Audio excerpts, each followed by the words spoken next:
I'm Puleng Mespis. I was born in Sebokeng, Zone 7, before my parents moved to Zone 14. I'm this woman that I am because of my parents, especially my father. My father used to say, Puleng, don't be a cigarette. And I didn't understand why, what was he saying. He said, Puleng, don't be a cigarette, because if there's a group of boys and then there's a one cigarette, they will smoke you and pass you. So you will be puff and pass. And then once you are that stompy, they will ash you. Because of the things that I went through. So I was that Tom girl that I would hang out with boys. And I would hear the story, would say, you know what? Yeah, that girl, I slept with that girl. I'm fair to go and do the same because she's loose. And then that's everything that my father taught me clicked, that boys are like this. Don't be a cigarette. Yeah, an unwilling cigarette. Wow, that analogy just... Actually, yeah, when they're done with you... But also, you know what boys are like? Boys like to lie. Boys, especially when they can't get you, they like to say that you're that they have. That they have. Mm-hmm. You know, one has to be strong. One has to know. You must know who you are and know that people will be making things up about you. Exactly. Because you live among people in a society where there is church, school, university, workplace. Yeah. It happens everywhere. But also, Cools, you know, when she talks about, you know, growing up and being boyish and trying to fit in, I went through that. Because after my experience as you know, through sexual violence and so on, I wanted to understand how the male brain works. How can you do this? And how could we be living in the same street, you know, our parents know each other, and then they send me, it so happens it's late at night, to the store or whatever, and then you grab me and then you rape me in the street corner. How does that happen? How can you be my boyfriend and then on that day where I'm saying, actually I don't want to have sex, or actually I want to wait until I'm 16 or whatever, you know, it is, and then you decide you're going to take the cookie, nje, you know, forcefully. And for me, growing up, having experienced sexual violence, I found myself becoming a tomboy because I was, okay, if I can't beat them, I'm going to join them. Because maybe if I wear baggy pants, if I wear, you know, round, whoopsish things where you hide your skin, maybe then nobody's going to see you and see sex, you know? And it worked for a little bit, but the girl in me, the lady in me, would not let me. I mean, to a point where people I went to school with, Banato Park High, will tell you, and it went, you know, from a moth to a butterfly, because the girl that she's become and the girl that we knew at school was a girl who would wear long socks. My skirt is up to here, to protect jersey, yourself. blazer, doesn't matter, it's raining, it's summer, whatever, just so that I could protect myself. And for me now, looking back in hindsight, I wouldn't want a little girl to go through some of the things that I went through. And the sad part, I mean, fine, we're having this conversation. I like that we're having this conversation, but I don't like that we're having this conversation. Yeah. Because it's been how many years? Yes. Of hopping on the same things, and abuse in all its forms, emotional, that's still abuse too, has become as a household name. It's part of us, which is a sad thing. And I was asking, you know, even some of my clients and social workers, are we a sick nation? Yeah, you know, sometimes I do feel that, I mean, being dark inside actually made me this person that I am. You know, I'm so protective of the people that I love. Now, I've been through a lot. I mean, I remember when I was 6, I was raped. Okay. People today, they see me and they think that, oh, Puleng, she's, you know, she's got these shoes, she's got this, she's got that, but they don't know what happened. I mean, I saw my first murder when I was 9. I was raped when I was 6, you know.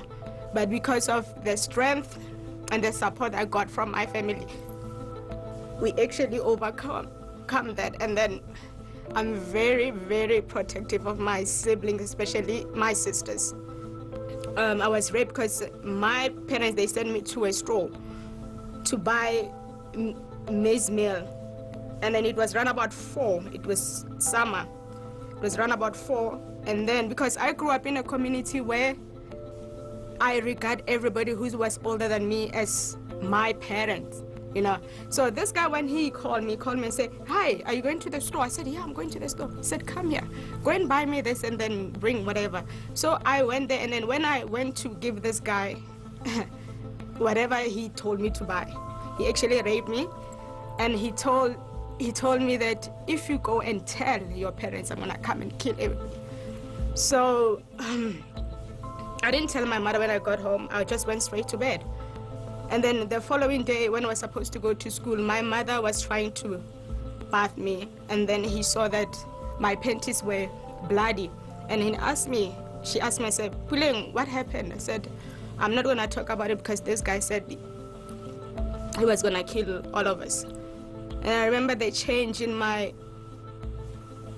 family, especially my father, my mother, and then we're not allowed to play outside anymore. We're not allowed to walk in the streets. And I remember my mother, she took me to the doctor. And then that doctor said to my mother, it was under apartheid back then, it was a white male. And then he said to my mother, "Your daughter, there's nothing, she was not raped." And it still haunts me today. That guy got away because of that there was no justice. How does that make you feel? It angers me.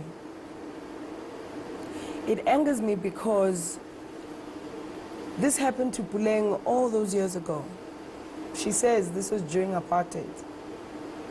And yet in 2013, a district surgeon will make that kind of a mistake and a perpetrator will get off scot-free. Because when you see a child of that age, she says she was 6 and has just experienced something clearly happened to her privates. How are you then saying, "No, nothing happened to her," and the mom is telling you she got raped and you're saying nothing happened? You can see there was penetration there. Where's a 6-year-old with another 6-year-old going to like, it doesn't make sense.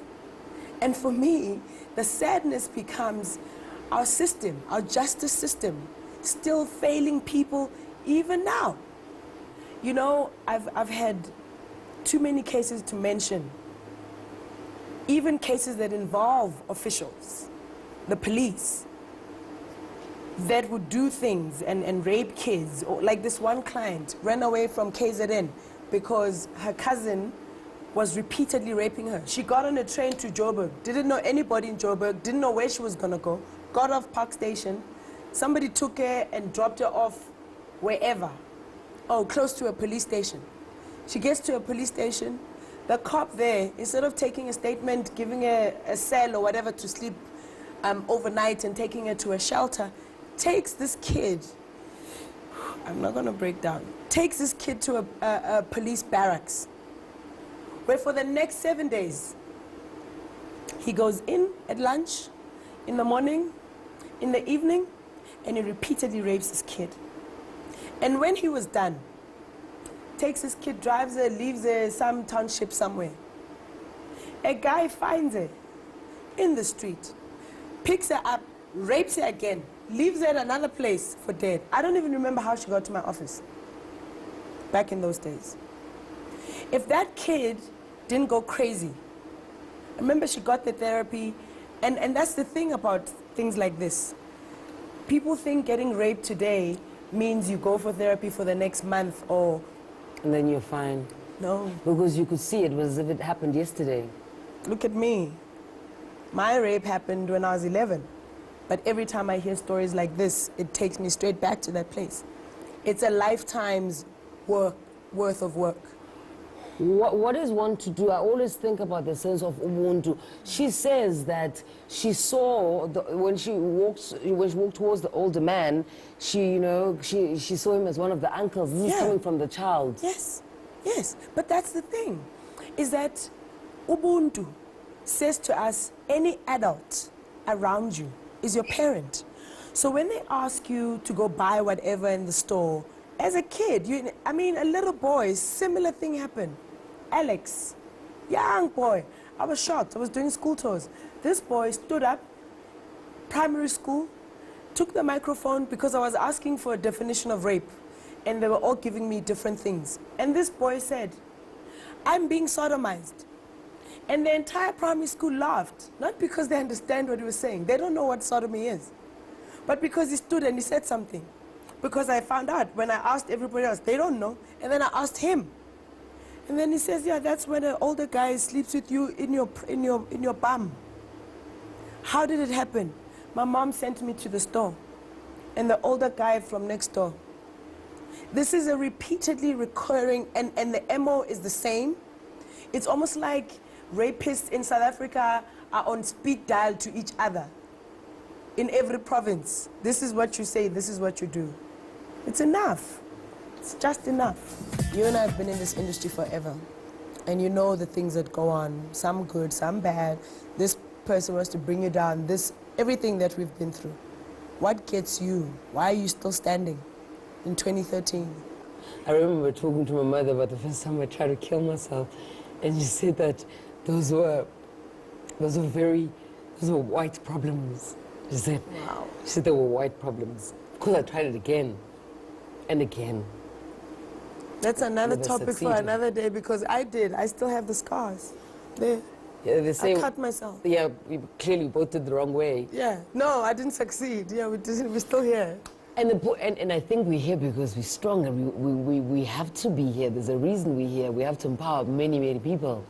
But you have those days when you're crying and your kid sees you crying. And the kid, Mommy, I love you. And they hug you. And the kid doesn't know what to do. I would say surround yourself with support, with family, with friends, with good people, you know? Because ultimately, if you think about it, things seem bigger than they really are. Yeah. Bigger than they really are.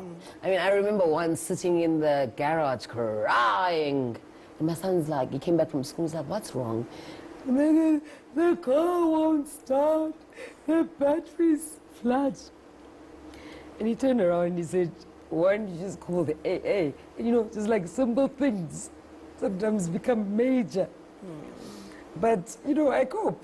Yeah. So I guess that everything that happens around me, I don't know, I have my angels or whatever. But everything just works out at the end of the day, because all these things that people assume will break me are just like little stumbles. It's the little things that make me cry. I can't start my car. You know, I'm going to say this about the guy who raped me, and I don't know if he's still alive or not, because we tried to, remember me and my husband, we are trying to trace him, because I think if I wouldn't be here if I found the guy, because I was going to do something that is serious, and then I don't want to talk to him, you know, because I don't have anything to say to him. The only thing that I would actually, I would hurt him, because I know that if he did that when I was 6, he's still doing that to other kids. And because of that doctor who told my mother that I was not raped, the guy is free. The rape in the 80s, it was a serious offense, so actually they would give you a death penalty. Actually, I would tell the guy that he deserved to be hanged, the doctor. Knowing that you went and studied, knowing that a 6-year-old, she's not supposed to have her period or whatever. So where does the blood come from?